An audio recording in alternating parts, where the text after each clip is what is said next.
नमस्कार विद्यार्थी मित्रांनो, मी महाडिक सर आणि पार्थ कॉमर्स अकॅडमी मध्ये तुमच्या सर्वांचं पुन्हा एकदा स्वागत. विद्यार्थी मित्रांनो, या व्हिडिओमध्ये आपण अभ्यासणार आहोत तुमचं प्रॅक्टिकल एक्झाम्पल नंबर 5. याच्या अगोदरच्या काही व्हिडिओमध्ये आपण थेरी पार्ट अभ्यासलेला आहे, ॲडजस्टमेंटचा पार्ट अभ्यासलेला आहे, सॉल्व प्रॉब्लेम समजून घेतलेले आहेत, अनसॉल्व मधले काही एक्झाम्पल समजून घेतलेले आहेत. तर ते व्हिडिओ तुम्हाला बघण्यासाठी त्याच्या प्लेलिस्टची लिंक मी डिस्क्रिप्शन बॉक्समध्ये देत आहे. त्या ठिकाणी जाऊन तुम्ही ते बघू शकता. लास्ट जर थेरी पार्ट जर तुम्ही बघितलेला नसेल तर तो नक्की बघा, त्यावेळेसच हे एक्झाम्पल तुम्हाला समजणार आहेत. त्याचबरोबर मी हे ज्या व्हिडिओमध्ये जे काही शिकवतो त्याच्या PDF फॉर्मॅटमधल्या नोट्स तुम्हाला आमच्या टेलिग्राम चॅनलला उपलब्ध करून दिल्या जातात. तर पार्थ कॉमर्स अकॅडमी नावाचा टेलिग्राम चॅनल आहे, त्याला तुम्ही जॉईन करून तुम्ही त्या ठिकाणी नोट्स उपलब्ध करून घेऊ शकता.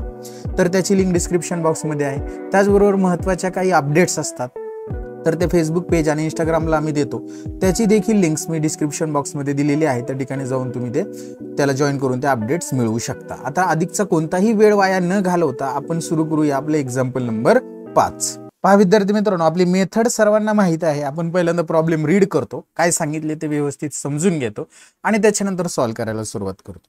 तर चला सुरू करूया. आपण एक्झाम्पल रीड करून घेऊया. बघा काय सांगितले, Sucheta and Gayatri. Example number 5 आहे. त्याच्यामध्ये Sucheta and Gayatri are partners. या दोघ जणी पार्टनर्स आहेत. Sharing profit and losses in the ratio. हा रेशो खूप महत्वाचा आहे, 3:2, ज्याच्यामध्ये आपल्याला त्यांचा नेट प्रॉफिट डिस्ट्रीब्यूट करावा लागतो. From the following trial balance, खाली जो ट्रायल बॅलन्स दिला आणि ॲडिशनल इन्फॉर्मेशन दिली. You are required to prepare trading account. खाली ट्रायल बॅलन्स दिलाय, त्याच्यावरून आपल्याला काय बनवायचंय, ट्रेडिंग अकाउंट एक बनवायचंय आणि प्रॉफिट अँड लॉस अकाउंट एक बनवायचं आहे. For the year ended 31 March 2019 and balance it as on that date. तर बघा मी तुम्हाला लास्ट काही व्हिडिओमध्ये सांगत आलेलो आहे की जे डेबिट बॅलन्सेस असतात ते असेट किंवा एक्सपेन्सेसचे असतात, क्रेडिट बॅलन्सेस इन्कम किंवा लॅबिलिटीचे असतात. डेबिट बॅलन्सेस जर असेट असतील तर बॅलन्स शीटला असेटला लिहिणार, जर एक्सपेन्सेस असतील, डायरेक्ट एक्सपेन्सेस असतील तर ट्रेडिंगच्या डेबिटला, इनडायरेक्ट असतील तर प्रॉफिट अँड लॉसच्या डेबिटला लिहिणार. आणि जर क्रेडिट बॅलन्सेस असतील तर लॅबिलिटी बॅलन्स शीटच्या लॅबिलिटीला, आणि इन्कम असेल, डायरेक्ट इन्कम असेल तर ट्रेडिंगच्या क्रेडिटला, इनडायरेक्ट असेल तर प्रॉफिट अँड लॉसच्या क्रेडिटला. हे डिस्कस केलेले बऱ्याचशा व्हिडिओमध्ये, त्यामुळे आता इथे सांगत नाहीये. तर पहा आपला परचेस जो दिलेला आहे डेबिट बॅलन्सेस मध्ये, फर्स्ट त्यांनी परचेस, तर आपण तो लिहिणार आहोत ट्रेडिंगच्या डेबिटला, आणि सेल्स जो दिलेला आहे तो लिहिणार ट्रेडिंगच्या क्रेडिटला. सर परचेसची अमाऊंट कोणती, तर डेबिट बॅलन्सेस मध्ये जी अमाऊंट दिलेली आहे ती आहे आपली परचेसची अमाऊंट, आणि क्रेडिट बॅलन्सेस मध्ये जी अमाऊंट दिलेली असणार आहे ती आहे आपली सेल्सची अमाऊंट. लक्षात राहू द्या, सेल्सचा बॅलन्स क्रेडिट असतो. वर्क्स मॅनेजर सॅलरी हा डायरेक्ट एक्सपेन्सेस आहे ट्रेडिंगच्या डेबिटला. आधी इथं कॅपिटल दिले, आपण कॅपिटल अकाउंट तयार करणार आणि त्याचा बॅलन्स कॅपिटल अकाउंटच्या क्रेडिटला ट्रान्सफर करणार. नेक्स्ट ओपनिंग स्टॉक दिलेला आहे ट्रेडिंगच्या डेबिटला लिहिणार. आणि इथं गंमत पहा, नेक्स्ट काय दिलंय, डेटर्स आणि क्रेडिटर्स. आता डेटर्स असणार आहेत आपल्या बॅलन्स शीटच्या असेटला, कारण की ते असेट आहे, आणि क्रेडिटर्स असणार आहेत बॅलन्स शीटच्या लॅबिलिटीला. तर जो डेबिट बॅलन्सेस दिलेला आहे 47,500 हा आपला डेटर्सचा बॅलन्स आहे, आणि जो क्रेडिट बॅलन्सेस दिलेला आहे 35,000 हा आपला क्रेडिटर्सचा बॅलन्स आहे, तो लॅबिलिटीला लिहिणार. Next wedges and salary. Wedges first आहेत त्याच्यामुळे ते ट्रेडिंगच्या डेबिटला. बिल्स रिसिवेबल असेट आहे बॅलन्स शीटच्या असेटला. बिल्स पेएबल लॅबिलिटी बॅलन्स शीटच्या लॅबिलिटीला, कारण की क्रेडिट बॅलन्स आहे. डिस्काउंटच्या बाबतीत बघा क्रेडिट बॅलन्स दिलाय म्हणजे तो इन्कम आहे, indirect income, profit and loss credit. Motive power expenses आहे, debit balance, profit and loss account debit. Then next custom duty हा सुद्धा ट्रेडिंगच्या डेबिटलाच लिहिणार. मोटिव्ह पॉवर हा डायरेक्ट एक्सपेन्सेस आहे, तो आपण ट्रेडिंगच्या डेबिटला. कस्टम ड्युटी सुद्धा ट्रेडिंगच्या डेबिटला. इंटरेस्ट, आता इंटरेस्टचा बॅलन्स बघा क्रेडिट बॅलन्सेस दिलाय त्याच्यामुळे तो इन्कम आहे, प्रॉफिट अँड लॉस क्रेडिट.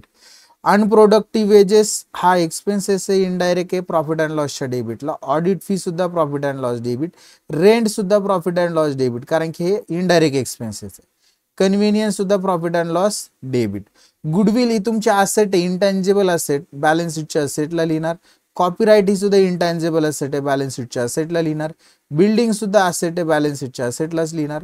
त्याच्यानंतर पार्टनर म्हणजे सुचेता आज लोन दिले, आता ही लॅबिलिटी क्रेडिट बॅलन्स आहे म्हणून हे बॅलन्स शीटच्या लॅबिलिटीला लिहिणार. इन्व्हेस्टमेंट डेबिट बॅलन्स आहे, असेट आहे, असेटला लिहिणार बॅलन्स शीटच्या. आणि कॅश इन हँड ही सुद्धा असेट आहे, बॅलन्स शीटच्या असेटला लिहिणार. अशा पद्धतीने आपण डेबिट क्रेडिट बॅलन्सेस कुठं पोस्ट होणार आहे ते इन शॉर्ट मध्ये समजून घेतलेलं आहे. आता आपल्याला काय करायचं आहे, आपल्या एक्झाम्पल मध्ये ऍडजस्टमेंट जे दिलेले आहेत ते समजून घेऊ. फर्स्ट ऍडजस्टमेंट काय सांगते, क्लोजिंग स्टॉक 31,000 31 मार्चच्या वेळेस तो आहे closing stock on 31 March 2019 was valued at rupees 19,700. तर याचे इफेक्ट आपण ट्रेडिंगच्या क्रेडिटला आणि बॅलन्स शीटच्या असेटला लिहिणार आहोत. Then next, goods costing rupees 3,000 distributed as a free sample. माल 3,000 रुपयाचा फ्री सॅम्पल म्हणजे ॲडव्हर्टाइजमेंट करण्यासाठीच फ्रीमध्ये वाटला. तर हा माल गेला ट्रेडिंगच्या क्रेडिटला, ॲडव्हर्टाइजमेंट एक्सपेन्सेस आहे प्रॉफिट अँड लॉसच्या डेबिटला, डायरेक्ट ॲडजस्टमेंट आहे. मोटिव्ह पॉवर बघा, आता मोटिव्ह पॉवर हा डायरेक्ट एक्सपेन्सेस आहे. Include 500 paid for deposit of power meter. Power meter बसवण्यासाठीचे जे डिपॉझिट होतं 500. आता पॉवर मीटर ही आपली ॲसेट आहे, मोर दॅन 1 इयरसाठी ती यूज करणार आहे आणि ॲसेटचे 500 रुपये आपले एक्सपेन्सेसमध्ये इन्क्लूड आहेत. म्हणजे त्या एक्सपेन्सेसमधून म्हणजे मोटिव्ह पॉवरमधून आपल्याला लेस करावे लागतील आणि बॅलन्स शीटच्या असेटला दाखवावे लागतील. मोटिव्ह पॉवर ज्या ठिकाणी दिलेलं आहे त्याला आपण काय करूया, स्टार मार्क करूया, कारण की त्याच्यावर ही ॲडजस्टमेंट आहे. नेक्स्ट ॲडजस्टमेंट आहे डेप्रिसिएट बिल्डिंग. आता माहिती आहे डेप्रिसिएट बिल्डिंग म्हणल्यावरती बिल्डिंग मधून आपल्याला डेप्रिशिएशन जे असणार आहे ते लेस करावं लागणार आहे आणि बिल्डिंग कमी होते, लॉस आहे, प्रॉफिट अँड लॉसच्या डेबिटला लिहिणार. बिल्डिंगला एक स्टार मार्क करूया. Next adjustment, write off rupees 2,000 for bad debts and maintain RDD 3% on debtors. तर आता लक्षात घ्या, हे जे 2,000 रुपये ते डेटर्समधनं आणि RDD सुद्धा डेटर्समधनं लेसच करायचं आहे. डेटर्समधनं लेस आणि प्रॉफिट अँड लॉसच्या डेबिटला. त्याच्यामुळे आता बॅड डेब्ट जर आपल्याला दिलेले असतील, आपण बघूया बॅड डेब्ट्स दिलेत का आपल्याला, तर बॅड डेब्ट्स दिलेले नाहीत. आपल्याला डेटर्सला स्टार मार्क करावे लागणार आहेत, पण डेटर्स इथं दिलेले, डेटर्सला इथं 2 स्टार मार्क होतील, 2 स्टार मार्क डेटर्सला करणार. नेक्स्ट लास्ट ॲडजस्टमेंट मधनं बिल्स रिसिएबल डिसऑनर. हे काय करणार आपण, बिल्स रिसिएबल मधून लेस करणार. याची इफेक्ट लक्षात घ्या, bills receivable dishonour, bills receivable मधनं लेस आणि ऍड करणार आहोत डेटर्स मध्ये. आता या ठिकाणी अगोदर ही 6 नंबरची ॲडजस्टमेंट करायची आणि नंतर ही 5 नंबर शेवटी करायची. अगोदर 6 नंबर करायचे, नंतर 6 नंबरच्या नंतर 5 नंबरची ॲडजस्टमेंट करायची. तर चला सॉल्व करायला सुरुवात करूया. आपण आपले debit balances credit balances transfer करून घेऊया. फर्स्ट दिलेले त्यांनी परचेस, तर परचेस लिहितो आपण ट्रेडिंगच्या डेबिटला. तत्पूर्वी आपण ओपनिंग स्टॉक लिहून घेऊया. टू ओपनिंग स्टॉक ट्रेडिंगच्या डेबिटला, टू ओपनिंग स्टॉक. अमाऊंट तर आपल्याला माहित नाही, ज्यावेळेस अमाऊंट येईल त्यावेळेस आपण ती लिहिणार आणि त्याच्याच खाली लिहिणार टू परचेस. आणि परचेसची अमाऊंट आहे ₹65,000. इनर कॉलमला लिहिणार 65,000. यातनं परचेस रिटर्न मायनस होणार आहेत म्हणून एक ओळ जागा सोडूया. परचेस लिहिलेला आहे, पुढे बघा त्यांनी परचेस 65,000 आहे आणि सेल्स आहे 1,85,500. हे तिथंच ट्रेडिंगच्याच क्रेडिटला बाय सेल्स. डायरेक्ट इन्कम आहे सेल्स, इन्कम हा क्रेडिटला लिहितो बाय सेल्स आणि अमाऊंट लिहिणार 1,85,500 आणि एक ओळ जागा सोडणार ऍडजस्टमेंटसाठी, कारण की याच्यामध्ये सेल्स रिटर्न सुद्धा आहे. नेक्स्ट पुढे जाऊया. वर्क्स मॅनेजर सॅलरी हे ट्रेडिंग अकाउंटच्या डेबिटलाच लिहायचं. ट्रेडिंगच्या डेबिटला लिहा टू वर्क मॅनेजर सॅलरी आणि त्याची अमाऊंट लिहिणार आपण ₹2,300 आउटरला, 2,300 रुपये आउटर कॉलम. नेक्स्ट पुढे बघा, कॅपिटल दिले सुचेता आणि गायत्रीचं. कॅपिटल अकाउंट तयार केले, कॅपिटलच्या क्रेडिटला लिहायचं बाय बॅलन्स ब्रॉड डाऊन आणि त्याच्यामध्ये सुचेताचा 75,000 रुपये आणि गायत्रीचा 40,000 रुपये लिहिणार आपण. नेक्स्ट ओपनिंग स्टॉक हा आपण लिहिणार. ओपनिंग स्टॉक आपल्या ट्रेडिंग अकाउंटच्या डेबिटला 18,700. अमाऊंट फक्त लिहायची, नाव लिहिलेले 18,700 अमाऊंट आउटरला लिहिली ओपनिंग स्टॉक. नेक्स्ट डेटर्स आणि क्रेडिटर्स. आता डेटर्सवर ऍक्च्युली 3 ॲडजस्टमेंट आहेत. डेटर्स लिहिणार आहेत बॅलन्स शीटच्या असेटला, इनर कॉलमला डेटर्स आणि डेटर्सची अमाऊंट लिहूया आपण त्या ठिकाणी 47,500. डेबिटची जी अमाऊंट आहे ती डेटर्सची अमाऊंट आहे आणि याच्यामध्ये आपण पहिल्या ॲडजस्टमेंटसाठी एक ओळ जागा, दुसऱ्या ॲडजस्टमेंटसाठी 2 ओळी जागा आणि तिसऱ्या ॲडजस्टमेंटसाठी 3 ओळी जागा सोडणार आहोत. हे झालं डेटर्स. नेक्स्ट बघा क्रेडिटर्स आहे, ही लॅबिलिटी आहे, बॅलन्स शीटच्या लॅबिलिटीला जायचं, 3-4 ओळी जागा सोडायची आणि त्याच्यानंतर लिहायचं क्रेडिटर्स आणि त्याची अमाऊंट लिहिणार आपण 35,000. ऍडजस्टमेंट वगैरे काही नाही, डायरेक्ट आउटरला लिहून घेऊया 35,000 रुपये. झालं. वेजेस अँड सॅलरी ट्रेडिंगच्या डेबिटला लिहिणार आपण टू वेजेस अँड सॅलरीज आणि अमाऊंट लिहूया आपण त्या ठिकाणी वेजेस अँड सॅलरीची ₹4,000. बिल्स रिसिवेबल हे लिहिणार बॅलन्स शीटच्या असेट साइडला, बिल्स रिसिवेबल आणि त्याची अमाऊंट लिहिणार आपण ₹22,000 इनर कॉलमला, कारण की त्याच्यावर ऍडजस्टमेंट आहे. ऍडजस्टमेंटसाठी एक ओळ जागा सोडायची आपण. नेक्स्ट बिल्स पेएबल, ही आपली लॅबिलिटी आहे. बॅलन्स शीटच्या लॅबिलिटीला लिहून घेऊया बिल्स पेएबल. बॅलन्स शीटच्या लॅबिलिटीला लिहिणार आपण बिल्स पेएबल आणि त्याची जी अमाऊंट आहे ती अमाऊंट आपण आउटरला लिहून टाकूया. ₹27,300, 27,300 झालं. बिल्स पेएबल झाल्यानंतर डिस्काउंट, इथं बघा डिस्काउंटचा क्रेडिट बॅलन्स आहे, म्हणजे आपला इन्कम आहे. प्रॉफिट अँड लॉसच्या क्रेडिटला यायचं आणि त्या ठिकाणी लिहायचं बाय डिस्काउंट आणि त्याची जी अमाऊंट असणार आहे ती अमाऊंट लिहू ₹400. नेक्स्ट मोटिव्ह पॉवर, हा आपला डायरेक्ट एक्सपेन्सेस आहे. ट्रेडिंगच्या डेबिटला लिहिणार टू मोटिव्ह पॉवर आणि अमाऊंट इनर कॉलमला लिहिणार आपण ₹1,350, कारण की याच्यामध्ये पॉवर मीटरचं डिपॉझिट इन्क्लूड आहे, ते मायनस करावं लागणार आहे, त्याच्यामुळे आपण तो इनरला लिहितोय, त्याच्यावरती ऍडजस्टमेंट आहे. त्यानंतर कस्टम ड्युटी, हे सुद्धा ट्रेडिंगच्या डेबिटला 1,500. ट्रेडिंगच्या डेबिटला आपण अमाऊंट लिहिणार आहोत 1,500 outer कॉलमला as a custom duty. Okay, I hope इथपर्यंत क्लिअर आहेत. इंटरेस्ट हा इन्कम आहे, प्रॉफिट अँड लॉसच्या क्रेडिटला लिहावं लागेल बाय इंटरेस्ट आणि त्याची अमाऊंट लिहिणार आहोत आपण 1,300 outer column, 1,300 outer column. Next unproductive wages, हे आपले इनडायरेक्ट एक्सपेन्सेस आहेत. प्रॉफिट अँड लॉसच्या डेबिटला लिहिणार टू अनप्रोडक्टिव्ह. काही जणांचं कन्फ्युजन होईल की सर इथं वेजेस हा शब्द आलाय पण ते अनप्रोडक्टिव्ह आहेत, प्रोडक्शनशी रिलेटेड एक्सपेन्सेस नाही आहेत, म्हणून हा इनडायरेक्ट एक्सपेन्सेस आहे. तो लिहिणार आपण आपल्या प्रॉफिट अँड लॉसच्या डेबिटला ₹3,000. आय होप कळाला हा तुम्हाला. नेक्स्ट ऑडिट फीज, हा इनडायरेक्ट एक्सपेन्सेस आहे. प्रॉफिट अँड लॉसच्या डेबिटलाच लिहिणार टू ऑडिट फीज आणि त्याची अमाऊंट लिहिणार आपण त्या ठिकाणी ₹2,500, ₹2,500. नेक्स्ट एक्सपेन्सेस आहे रेंट, हा सुद्धा प्रॉफिट अँड लॉसच्या डेबिटलाच लिहायचा आहे टू रेंट आणि त्याची अमाऊंट लिहिणार आपण ₹1,800.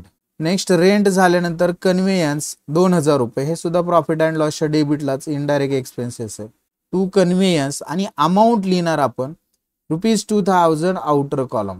नेक्स्ट वन आहे गुडविल, आपली असेट आहे. बॅलन्स शीटच्या असेटला जाऊया आणि त्या ठिकाणी लिहिणार आपण गुडविल.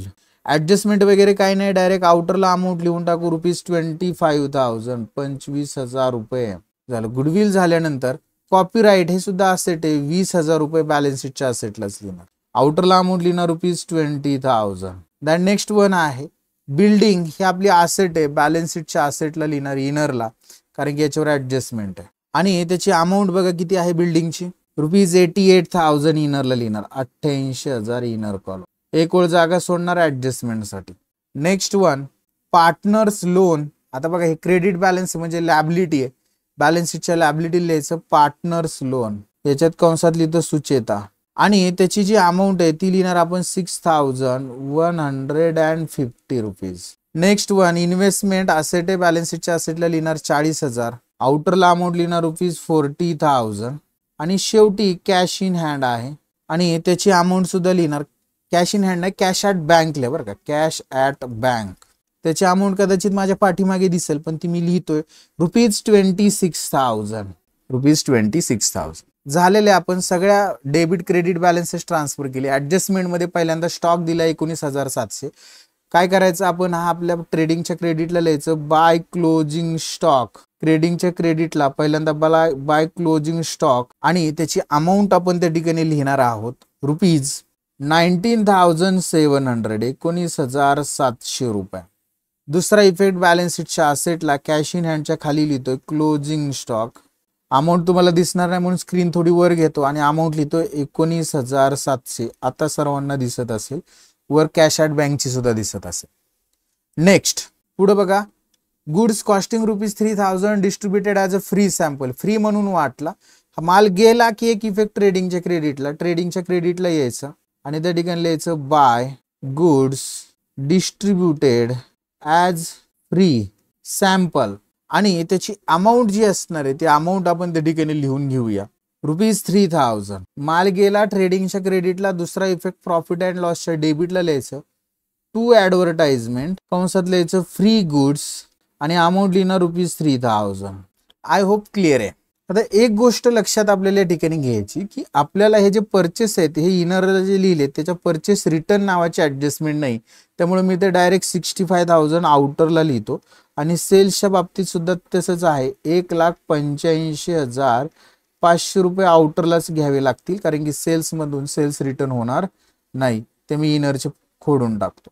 तर एवढी फक्त एक दुरुस्ती असणार आहे, तेवढी दुरुस्ती तुम्ही करून घ्या सर्वांनी. नेक्स्ट पुढे जाऊया. पुढची ऍडजस्टमेंट काय सांगते ते पहा. तर motive power include ₹500 paid for deposit of motive power meter. तर आता मोटिव्ह पॉवर मध्ये आपला जो डिपॉझिट आहे ती इन्क्लूड आहे. मोटिव्ह पॉवर मधनं आपण लेस म्हणणार, लेस डिपॉझिट ऑफ पॉवर मीटर आणि अमाऊंट लिहिणार ₹500 मायनस होतील तर आउटरला येतील 850 850. आणि मोटिव्ह पॉवरचं जे डिपॉझिट आहे, पॉवर मीटरचं जे डिपॉझिट आहे ते बॅलन्स शीटच्या असेटला जायचं आणि त्या ठिकाणी लिहायचं पॉवर मीटर डिपॉझिट आणि अमाऊंट लिहिणार ₹500 आउटर कॉलमला direct. Next adjustment, depreciate building 5%, building balance शीटच्या असेटला आहे, त्या ठिकाणी यायचं आणि लिहायचं लेस डेप्रिसिएशन ॲट 5%. आणि ह्या 88,000च्या 5% जर आपण कॅल्क्युलेट केलं तर 4,400 वजा होतील 88 मधनं आणि 83,600 रुपये आउटरला येतील. 4,400चा दुसरा इफेक्ट प्रॉफिट अँड लॉसच्या डेबिटला टू डेप्रिसिएशन ऑन बिल्डिंग आणि अमाऊंट लिहिणार 4,400 रुपये. नेक्स्ट पुढे जाऊया. आता 6 नंबरच्या अगोदर करूया. काय सांगितलंय, डिसऑनर बिल. आता बिल्स रिसिवेबल मधून लेस करायचं आणि डेटर्स मध्ये ऍड.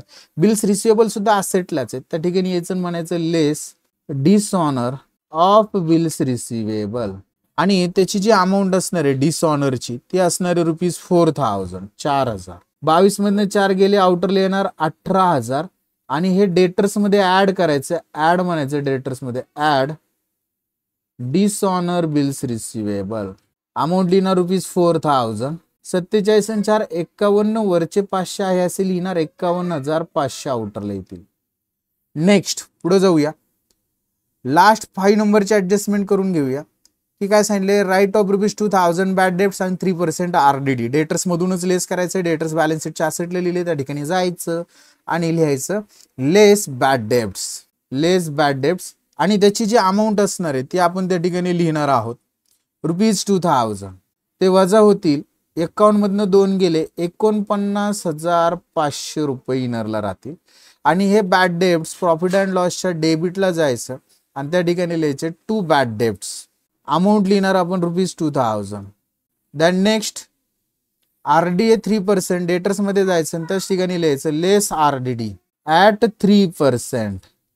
बघा 495 गुणुले 3 करायचे म्हणजेच 1% 495 त्याचे गुणुले जर 3 केले तर ते आपल्याला भेटणार आहे 1,485 रुपये. वजा होतील 49,500 मधनं तर 48,015 रुपये आणि हा RDD प्रॉफिट अँड लॉसच्या डेबिटला यायचं आणि त्या ठिकाणी लिहायचं टू RDD. अमाऊंट लिहिणार 1,485 रुपये. नेक्स्ट पुढे बघा काय सांगितले, काहीच नाही, ऍडजस्टमेंट संपलेले आहेत. आता आपण काय करूया, क्लोज करूया आपलं ट्रेडिंग अकाउंट. ट्रेडिंग अकाउंटचा जर अंदाज घेतला तर आपल्याला डेबिट आणि क्रेडिटचं जर कंपॅरिझन केलं तर क्रेडिटची टोटल आपल्याला जास्त भेटणार आहे ट्रेडिंगच्या. तर ती टोटल असणार आहे 2,08,200. 2,08,200 माझ्या पाठीमागे दिसेल क्रेडिटची टोटल, तीच डेबिटला लिहितोय 2,08,200 रुपये आणि त्यातून ह्या सगळ्या अमाऊंट वजा केल्या तर ग्रॉस प्रॉफिट राहणार आहे 1,15,850.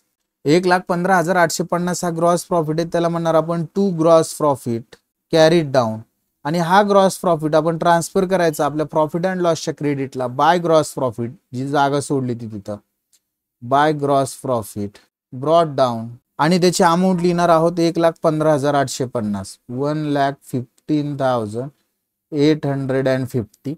आणि आता बघा हे प्रॉफिट अँड लॉसची क्रेडिटची टोटल जर केली तर 3 अमाऊंट आहेत 1,15,850 प्लस 400 प्लस 1,300 अशी क्रेडिटची टोटल केली तर क्रेडिटची टोटल येणार आहे प्रॉफिट अँड लॉस अकाउंटची 1,17,550 आणि हीच टोटल आपण काय करणार आहोत आपल्या डेबिटला लिहिणार आहोत 1,17,750 रुपये.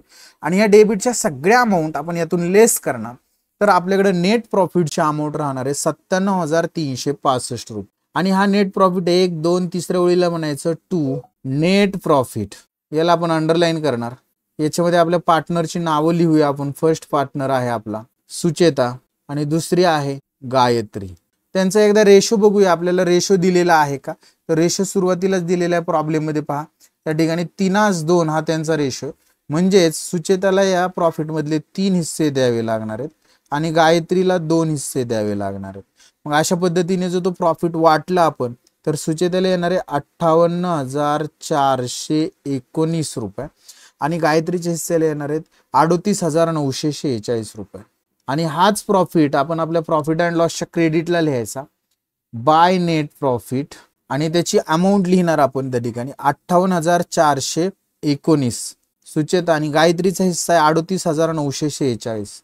आणि आता काय करूया आपण, हे पार्टनर्स कॅपिटल अकाउंट क्लोज करूया.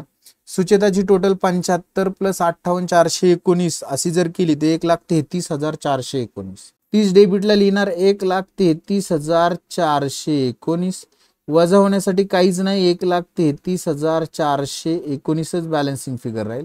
इकडे 40 आणि 38 78,946 रुपये, इथे 46 आहे, 78,946 रुपये. तेच डेबिटला लिहिणार 78,946 रुपये आणि वजाबाकी होण्यासाठी काहीच नाही, तीच बॅलन्सिंग फिगर 78,946. याला म्हणणार आपण टू बॅलन्स, हा क्लोजिंग बॅलन्स आहे त्यांचा कॅपिटलचा, टू बॅलन्स कॅरीड डाऊन आणि हा आपला बॅलन्स शीटच्या लॅबिलिटीला लिहायचा. तर आपण आपल्या बॅलन्स शीटच्या लॅबिलिटीला येऊया आणि त्या ठिकाणी लिहूया कॅपिटल अकाउंट, त्याला आपण अंडरलाईन करूया. त्याच्यामध्ये आपली दोन्ही पार्टनरची नावं लिहायची. पहिली पार्टनर आहे सुचेता आणि दुसरी जी पार्टनर आहे ती आहे गायत्री.